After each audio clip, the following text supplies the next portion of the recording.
There are a lot of lessons that one can learn from our great epics. We have two experts discussing this today.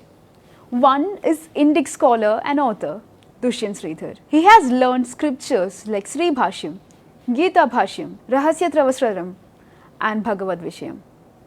He has delivered many live discourses in multiple countries and in several regional television channels.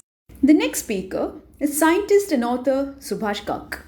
A Padma Shri recipient, he is the Regents Professor of Computer Science Department at the Oklahoma State University. They are going to talk to author and senior journalist Kaveri Bamzai. So, welcome both of you. It's such a pleasure to have you. And I really want to begin by asking you both a somewhat personal question. What started you off on this journey to discovering ancient India, to discovering our ancient knowledge? Because very little in our education system as such prepares us for this kind of understanding. So, Professor Kak, to you first, what started you off on this journey? You being a computer scientist, especially. Thank you. Thank you very much for having me on this program. Thank you, Kaveri. It's an old story. The mid 80s, I was working on AI, artificial intelligence. And that's when I remembered that my father, when I was a little kid, used to tell me about Panini's grammar, Right, which represented Sanskrit completely in 4,000 algebraic rules, and right, now which scholars believe is equivalent to the most powerful programming language right, or most powerful computing device in its capacity. So this set me going. So I thought this didn't quite gel with the accounts of Indian science that one reads in books. So I mm, decided to investigate on my own. And I went back through various layers of Sanskrit literature, going from the sutras to the Upanishads, the Aranyakas, the Brahmanas, and then the Vedic texts themselves. And I discovered an astronomy, I discovered a lot of stuff which had been lost for at least a couple of thousand years, on which I wrote many, many papers and books. And then it sort of opened the whole horizon to me. And what I realized that the last 80 years have been quite problematic in India. mm, Uh, we are teaching India through the Western gaze to mm, Indians. So, and it's sort of ironical that the elite still arrange for their children to learn about these things privately, mm, but they don't want it to be a part of the curriculum. mm, And it's as if they say, what's good for me is not good for mm, thee. mm, And so it's been an interesting struggle because there are those who deride this as if it's something regressive. It isn't. In the West as well, people are enormously attracted to all these ideas because ultimately the very heart of the Indian tradition is the mystery of consciousness. In mm, fact, the Vedas are supposed to be Atma Vidya, which is the science of consciousness, mm. which is the frontier of contemporary science as it is. So, in other words, it's great to be connected to the science and then the epics, because the epics encapsulate this wisdom in terms of stories in a fashion which young people and older people can relate to. Right. Professor Kak, before I go to Dushyant Sridhar, I just want to ask you, someone told me recently what's happened with Indian science and Indian research is that, and Indian knowledge is that we've gone from practice to the lab, whereas the West goes from the lab to practice. So is that one of the reasons why you think that things like yogic consciousness, don't get enough sort of credit in the West? Well, I think that's a much more complicated story because Indian universities, the ecosystem that we need for critical examination of thought, that doesn't exist to the degree it should. There are a lot of very outstanding people in India, in Indian universities, but by and large, there is a desire to be validated by the West, which is good, because we are all the same global village and we are all colleagues. It doesn't matter Indians or non-Indians, but for the reasons of the Western gaze, I think that's what's frozen us into a situation. We don't want to look into certain issues. For example, you'll be surprised. A few years ago, there were courses at Columbia University and other leading American universities on management through the Bhagavad Gita. Right. Now, I would imagine that such a thing will never be done in an Indian university. Yeah, that's a pity, isn't it? We wait for the West to validate us before we ourselves use our own wisdom, isn't it? It often happens. Absolutely, because it's still the Western gaze. We have to find our own spot on Earth, our own place on Earth. And even if we don't, if we are very shy, we'll be thrust on world stage, because economically, India's already the third largest economy by purchasing power parity terms. And in absolute terms, in the next 20, 30 years, it's supposed to become number one. In the next 7 or 8 years, it'll be number 2. So people will expect us, people all around the world, they'll expect us to take leadership in these matters. They would want our universities to be much stronger. They would want our independent researchers to stride forth on the world stage, as many of them are already doing, like our other guests, and that'll be a wonderful thing. Right. Dushyant, this is, of course, my cue to come to you. What drew you to, to start on this journey? You also are, an engineer. You trained at BITS Pilani. You worked in the corporate sector for many years. So what drew you to it, and what is the kind of feedback that you get, especially from young audiences? I was reading recently that that your stories of Prahlad, the boy god, and Hiranyakashyap especially, they're very popular with young people. And yet, as Professor Kark said, they wouldn't be part of the curriculum. They would be taught privately, So there's that dichotomy. Talk a little about your own experience. Kaveri, we are very, very the family valuing civilization. So I have had the fortune of growing up under the tutelage and the love of my grandparents. Right. So since my childhood, at least in the 1990s, I used to see them sit religiously listening to a lot of lectures in the night. So it wasn't visual.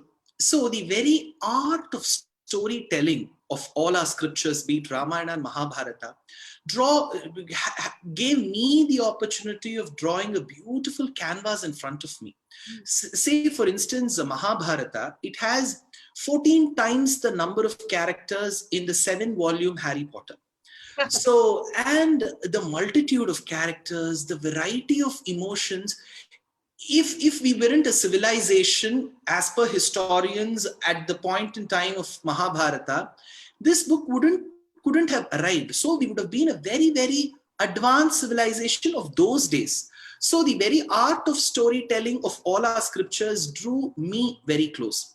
Second, my grandfather was a retired employee from the State Bank of India. He was an astrologer too. So while in school, we used to study about full moon and new moon and how the telescope helps see. And living in Bangalore, we had this Jawaharlal Nehru Planetarium and all of that.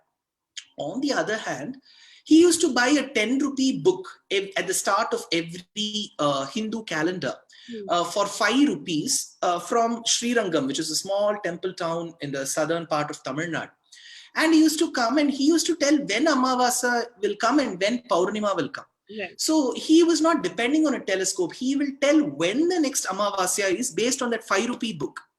So if we have to come at a conclusion of when the full moon and the new moon is going to come, then see the amount of thought process which would have taken place in our civilization. So people were not bereft of the knowledge of the moon and the sun and the stars in those days. So these two aspects. And the third thing, every vacation generally comes in the month of April and May, and you know how terrible the summers can get. Yeah. But the coolest part of my summers was I was taken to a variety of temples in the south of India. And I was amazed looking at the architecture even as a school child. And the very fact that a person without the advanced knowledge of engineering couldn't have even touched a pillar of those temples draw me very close to the civilization. So despite having a full-fledged Western education going to the college, I have had great respect for our ancient subjects as well. So it's never to pull down one thought process over the other. I thought we could get the best of both worlds. And at one point in time, I just thought of calling my corporate career quits and came here. I don't have any disrespect towards the modern education. It follows a certain procedure. But I'm very, very proud of coming in a civilization that had the advanced techniques of medicine, engineering, grammar, vocabulary, simple things, Kaveri. But I'm amazed at our civilization. That amazement is still there every day, every minute. But I'm still a primitive mortal before this huge university of Sanatana Dharma. I believe you study between 10 and 10 at night and 2 in the morning every day. You study and you sort of learn afresh every day. Is that true? Yeah, that's even true. Now that I have a 3-year-old daughter, that's the only peaceful time that I get. Right. So you're constantly learning, you're constantly seeking, you're constantly researching. What is it? Absolutely. Yeah. What are the new things that you've learned of late which excite you? See, for instance, Srimad Ramayanam, or how generally it is called Ramayana, has been the most important and the first of the works that we generally take and research and delineate upon. Yeah. So I've been doing that for the last 10 years. Now, every time I take Ramayana and compare it with the 7 commentaries of the commentators, the very ancient ones, now I have understood that whatever I have known of Ramayana is very, very little. So every night, every minute when I read through Ramayana, it gives me that feeling that what have I been studying the same book for the last 9 years, I have not come across this point. Why did I miss it? Right. So be it Ramayana or Sri Mahabharatam, every shloka has been delineated by the commentators so beautifully that you always have the feeling that you should go back to the book again. So see, generally that doesn't happen with books, Kaveri. Right. Let's take Enid Blyton or things. Right. Suppose we have a series, you take one book, you read, you wouldn't want to read that novel again. That's very, and here, every time we read Ramayana, the same set of 24,000 verses with that 7 commentaries, it gives you a very, very different dimension. I can't tell you how beautiful it is. So that is one aspect. The second thing is, at the same time, I have a huge respect for the findings of historians based on evidences. So we must learn to respect that as well. So when I compare how let's take the iconography of Durvasa, how it has been projected to the temples, you'll be amazed of even the sculptors who may have had to had degrees in those days to sculpt. Because if they have to be very specific about the iconography, it is the case. I'll just give you one small finding, it may be interesting.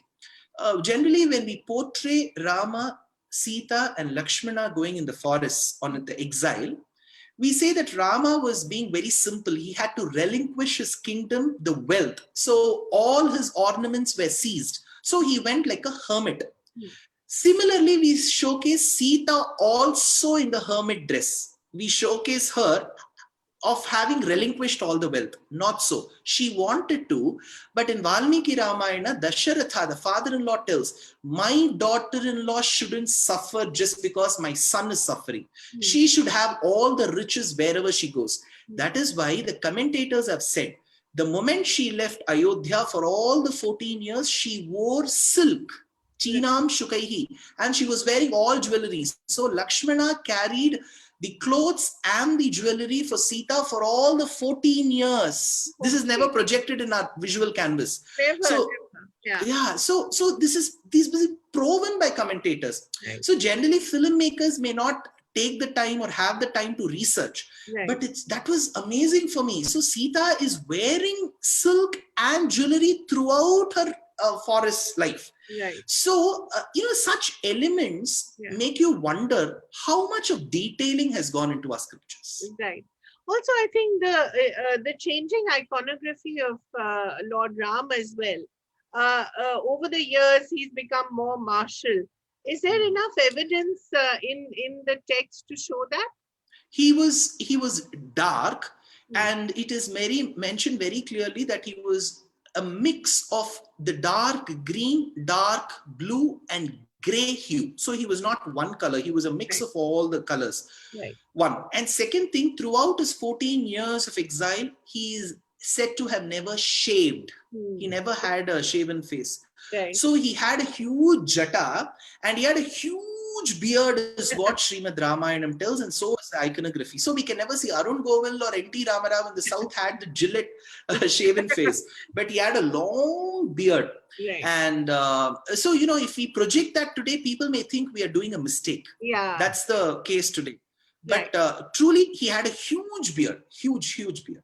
That's So the also body, yes, fascinating. and he was of 8 feet, Kaveri. Oh. As per Sundarakandam, Sita asks Hanuman, tell me the height of Rama, because you say you're a messenger of Rama. He says very clearly numbers 2 into 4, 8 feet Wow. was his height. Right. Professor Kak, all this is so fascinating, isn't it? But when you, present evidence like this to the world, when you talk about, uh, uh, the science evident in our ancient texts, do you see a degree of skepticism not only in the West but also in India? Not at all. This is all peer-reviewed Western journals, Right. as well as Indian journals. Right. The science that I'm talking about is not something which is far out, which is in the fringes. I'm talking about researches or journal articles published by a variety of people, both Yeah. Westerners and Indians, Right. in peer-reviewed journals. So I'm talking of impeccable science. Right. And in India as well, in fact, one of the most prestigious journals in this field is a journal published by Indian National Science Academy in Delhi called the Indian Journal of History of Science.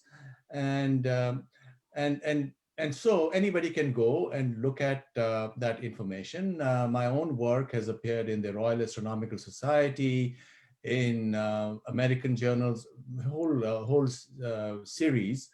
And I suppose, but to come back to the really heart of your question, there are some people in India who are skeptical, and they're skeptical because they haven't seen the evidence and they haven't seen it in the textbooks. Yes. So if you don't know the evidence, then it is natural, if you are coming in from a background where you have been told that there was no such science in India, because these are one of the two things that the British did. The image of India that the Indian elite have embraced is the image that, first of all, India didn't have any science, so we must depend on Westerners to guide us. And number two, that India also didn't have any true history. India was always a struggle between various castes and groups. Right. So what the British did was that we didn't have any agency, right? And that's of course not true at all. The whole idea of frozen castes is false as new scholarship. Again, it's not just Indian scholars. Some of the most prominent Western scholars have been writing on how the idea of the rigid caste as we see it now was created only about 1901 census, when different jatis who didn't quite know which varna they belonged to, because every jati thought it was the best, which is the way it should be. And of course, the economic situation of a community can go up and down based on different times that we live in. But the English forced, they said, this jati belongs to this varna, this jati belongs to this varna. Now, my own take on all of this is that every human being has the same purush within. This is what the Upanishads, this is what the Veda says. And since in the Purusha Sukta, it's said that out of the head of the Purusha came the Brahmin, out of the arms came the Rajanya, and so on. Therefore, each human being, no matter what jati they come from, no matter what background they come from, has all the four varnas in them.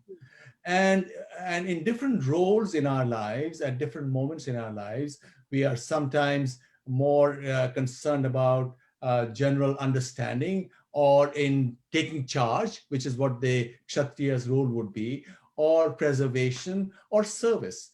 So all of us are that, but somehow, and this is not just the Westerner who has accepted or adopted or embraced these categories, but as I said, a lot of Indians have come to believe that this is how it has always been. And this is why a lot of the scholarship that comes out of Indian universities falls by the wayside because they are projecting their current understanding to the past.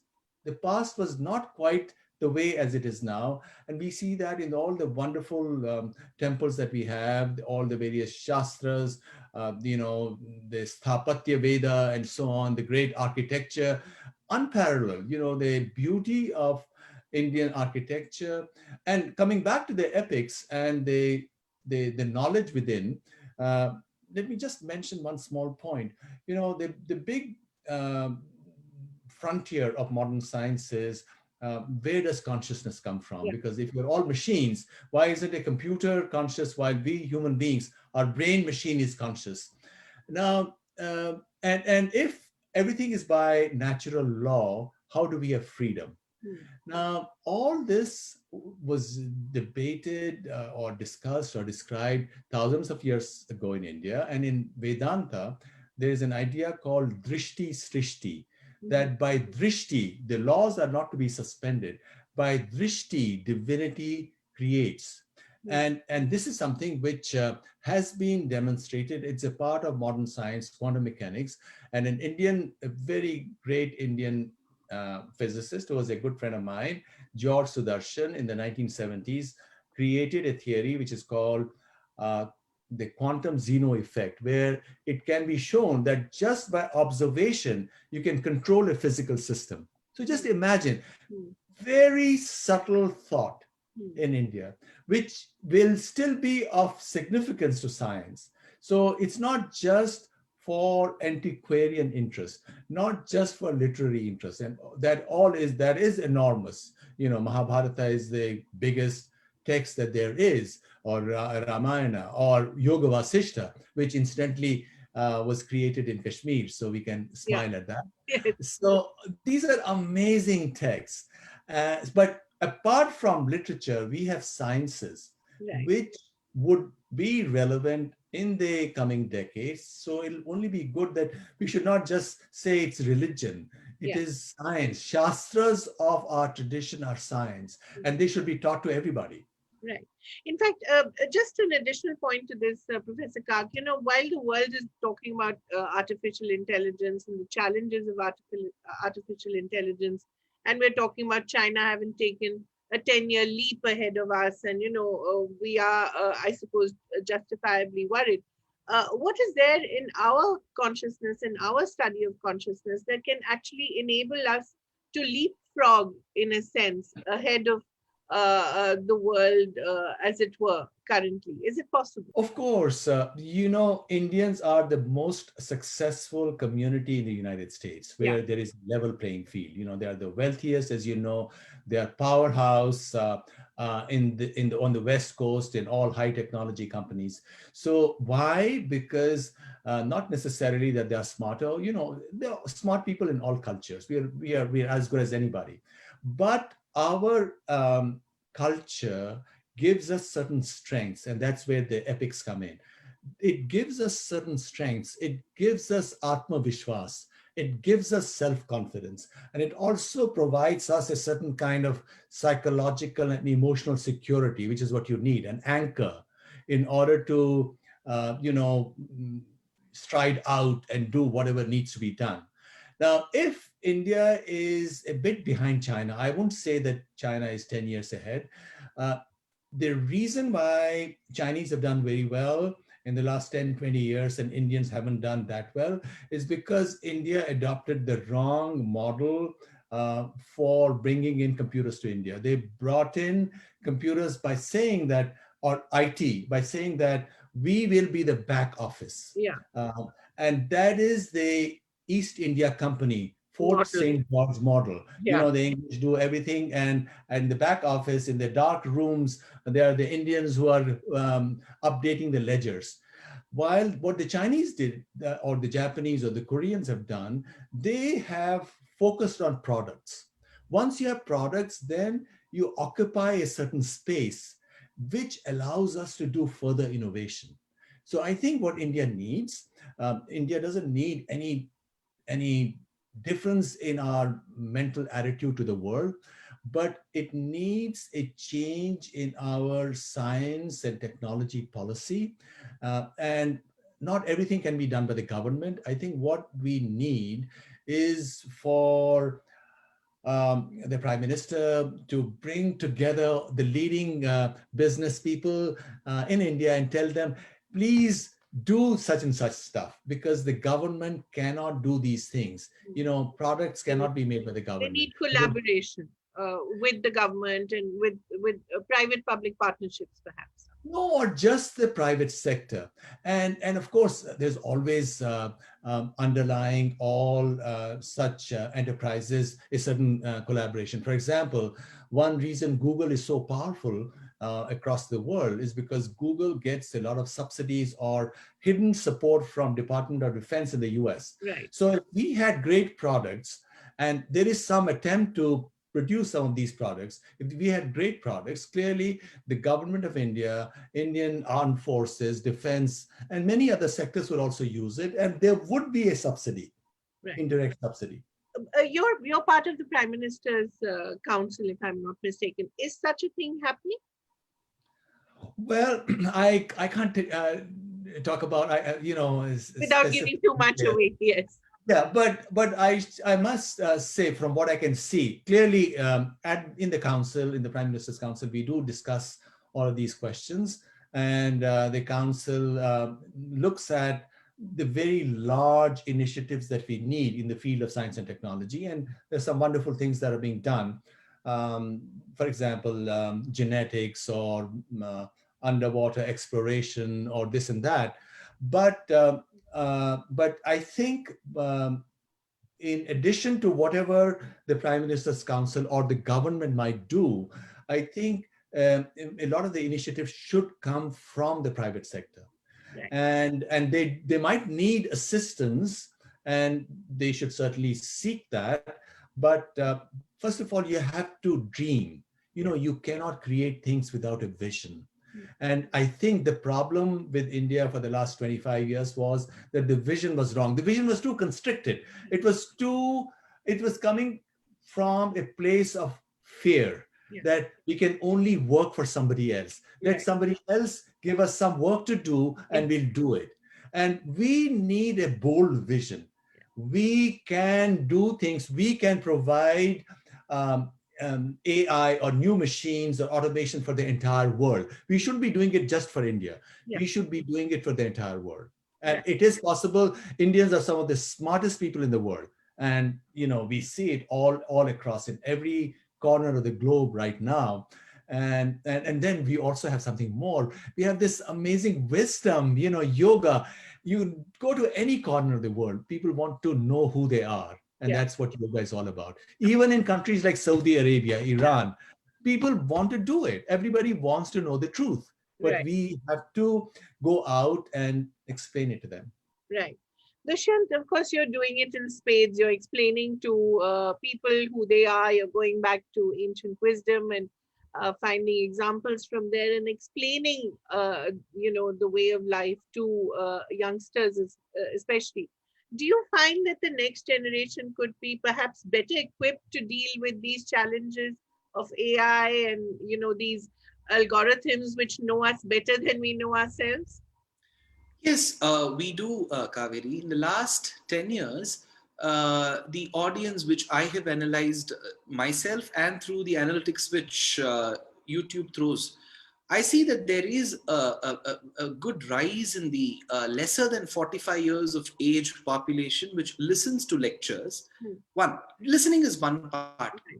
And I receive quite a lot of mails every day from people, from students who are actually doing artificial intelligence and studying nanotechnology, stating that could this in Ramayana have relations to artificial intelligence?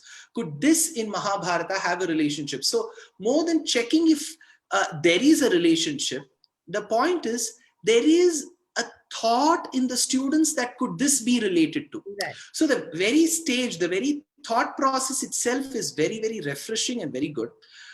This is on one side, Kaveri, but when talking about students and children, I feel in the curriculum itself, without making it sound, because today, if something from the Ramayana or Sri Mahabharata or the Bhagavad Gita is brought into the school syllabus, we will be filled with newspaper pages, because the reason is the world views the word religion from the Western point of view. Right. So the very thought of religion in the West is very not inclusive. Whereas Sanatana Dharma largely relies itself on the universality. Right. So that universality point of religion is never taken from the West. So the moment we say that there are certain aspects that we are going to bring from Ramayana and Mahabharata, there will be a lot of controversy in it. But trust me, Kaveri, if they are brought into the school syllabus without disturbing the current education system, it will give in a lot of ideas for the students. Just for example, the tree is called by a variety of names in Sanskritam. But there is an interesting word called as Padapa. Right. It's called Padapa. Why? Padena pibati iti Padapa. The one that drinks through its roots is called as Padapa. Right. So the body, B-O-D-Y, the body is indicated by a variety of names. But look at the variety. If the body keeps reducing in size, it's called Shariram. Shiryate iti Shariram, that which reduces. That which keeps increasing is called Deham. So in those days, you didn't need to bring sarcasm by or body shaming through the line.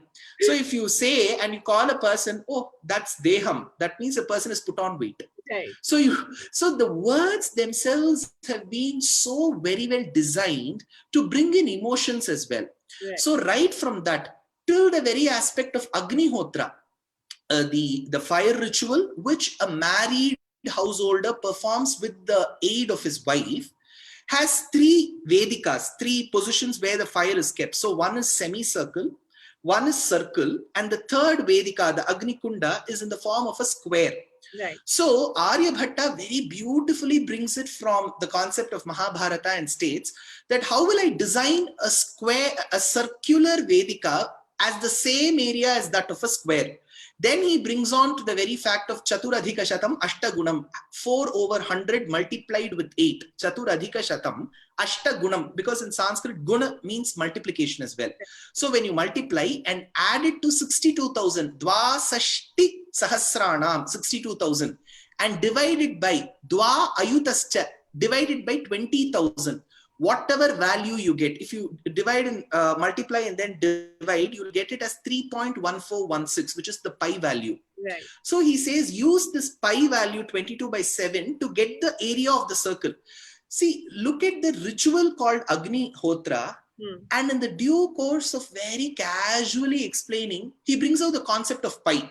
Right. For us, in the university stage, we will have one patent, one research paper to speak about pi, and he casually brings it in the conversation. You know, such points, when induced very interestingly and very engagingly in the school syllabus, I don't think we will have a lot of people mocking and questioning the ancient sciences that we have had in the future generations. Today, there is this mocking. Oh, did he do that? Did you say that he knew about pi? So we all believe in the concept of written papers. Our system has been very oral. So we have been a very oral civilization. So it's all what we learn by hearing. So when a lot of things have not been documented the way the West wants it, it doesn't mean that science didn't exist. It doesn't exist in the format in which you want. So probably today, as Indian citizens and as people who are very proud of the civilization, probably we should get into documenting all of that. Right. the way the West wants it, not to impress upon the West, to tell the West to correct the notion that they have about the country. Right. But also, this means a complete retraining of the teachers as well. It's not just the students, but also Yeah. those who teach. Yeah, true. See, my mother has been a teacher in a school for the last 30 years. So imagine we have a multitude of teachers across the private, the international schools, the boarding schools, and the government schools across cities and towns and villages. So that's going to be a huge process. But given that we are beneficiaries of the current technology, Kaveri, I don't think like 30 years before, there was no YouTube, there was no training. Suppose the same pandemic had happened 30 years before, Yeah. I think there would be no online classes. Of course. So Yeah. 1 year would have gone. Today, we have classes happening online. So when we have made use of technology, even during the times of pandemic, now that we are in the recovery phase, I think training teachers also through technology is not impossible. So we are at that stage now. We can take the aid of technology and train them. It will be a painstaking process, and that's not going to happen in a year. That's going to happen in a few years. But I think the very foundation for that process has to be laid as early as possible. Right.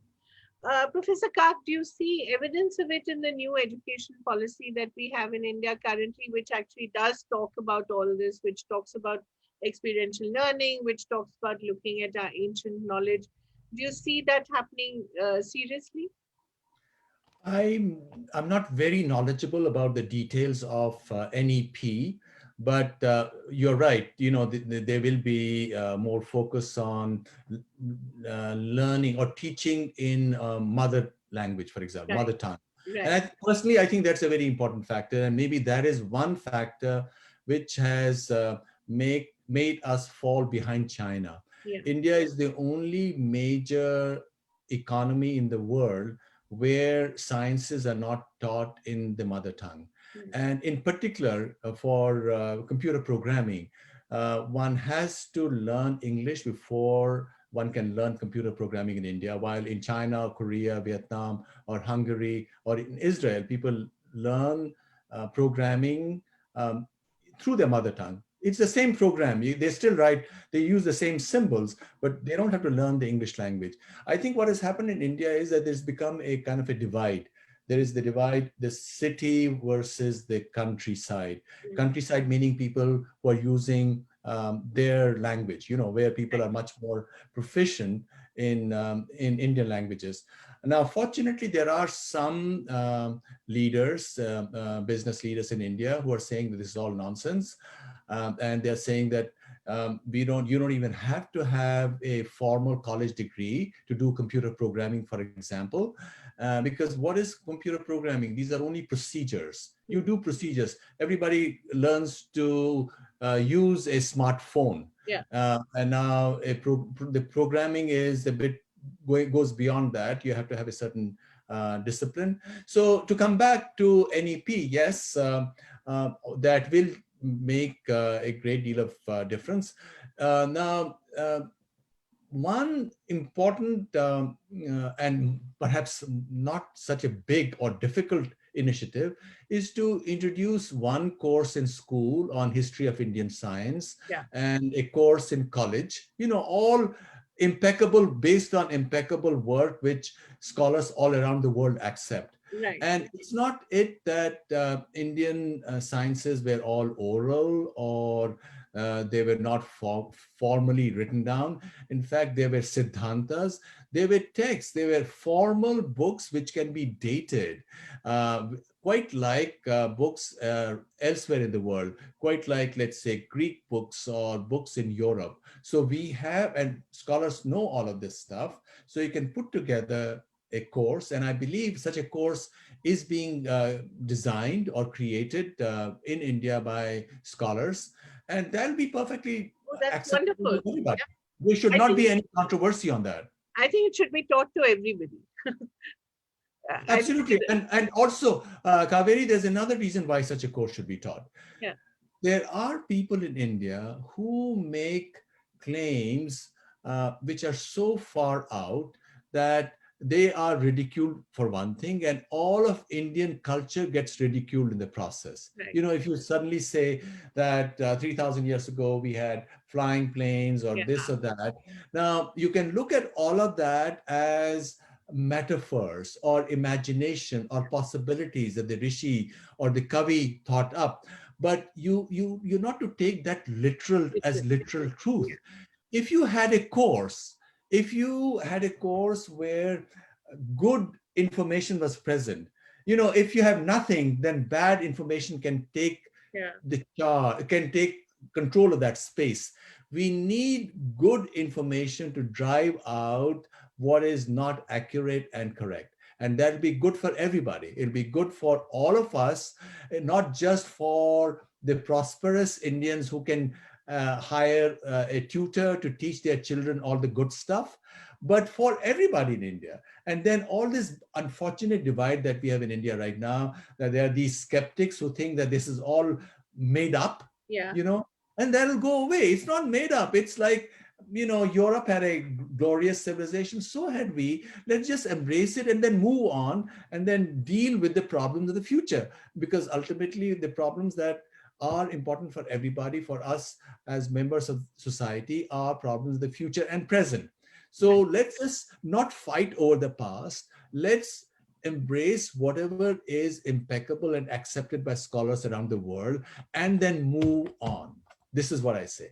And I hope such a course is taught by you. Just the last points from both of you. One quick point from both of you. One thing that you'd like to see happening, perhaps in the education system, perhaps in the ecosystem in India, which would really make us appreciate our ancient knowledge, and also not appreciate it and understand it, and at least begin to understand it. Dushyant, you, and then Professor Kak. So one thing that in the education system in the year and in the years to come should bring across all the metros and cities without the country and the city divide is to somehow engagingly bring Sanskritam as a language in the curriculum. Though there could Not be the way it is currently. Yeah, not the way it is currently. Sanskrit was still there in schools and colleges for the last 50 years, but it was as if it was a third language or a second language, and it was meant for scoring, and you could write the answers in English and you can still score. Not that way. See, all our agamas, be it Srimad Ramayanam, Sri Mahabharatam, or Arya Bhatiyam, all these books that we speak of, right from Siddhanta Kaumudi to all of this largely Kaveri. So if I have to appreciate the values and the science and the other sciences that we had in our ancient civilization, and I again go back to an English translation, so I'm still not serving the purpose, because it's after all a language of 26 letters. English is. So the permutation and combinations of the words that you get is still going to be limited, whereas this has 256 characters, Sanskritam. So look at the amount of words that we have. So it's very, very important that we imbibe the language as a part of our curriculum, so that you don't need another person to explain the verse of Ramayana, because it will be like reading the English newspaper. So the Ramayana and Mahabharata, they won't be misinterpreted. They won't be exaggerations. You know what will be the upama, like how Subhashji said, you will know what is the simile there, what is the metaphor. So all that knowledge will come to you when you know the language well. So imbibing Sanskrit as an engaging language during the school days across metros and villages without any distinction. Of course, it needs a lot of training on the part of the teachers as well. So if that's going to happen, I feel the life or probably our process to appreciating ancient knowledge will become all the more easier. Without Sanskritam, without that knowledge, it's going to be that tough. Yeah, I agree. Professor Kak, closing word? Well, I agree.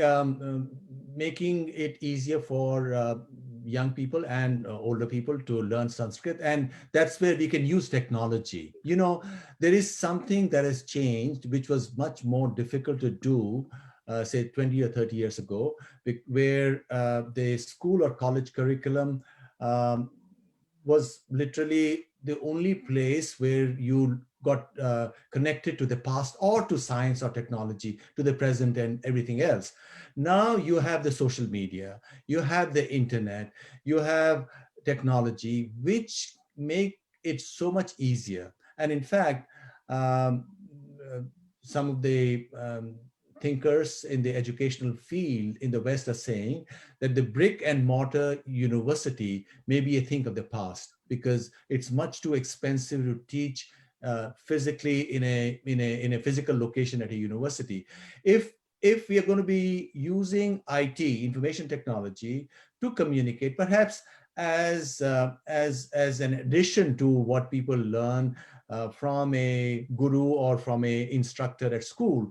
Um, what I would want leaders in India, in the government or in the business world to think is, how do we harness this technology so that we become global leaders in using this technology for sending out education, and then this knowledge is of interest not just to Indians, it's of interest to everybody. How can we therefore create a future university kind of a setting through through IT, which would make its impact across the world? Fascinating. Thank you so much, Professor Kag. Thank you so much, Dushyant Sridharji. It was a fascinating conversation. I hope we have one such again soon. Thank you. Thank you for Thank being you, here with Kaveri. New Thank Indian you. Express. Thank you. Namaskaram. Namaskar. We hope you really enjoyed that session.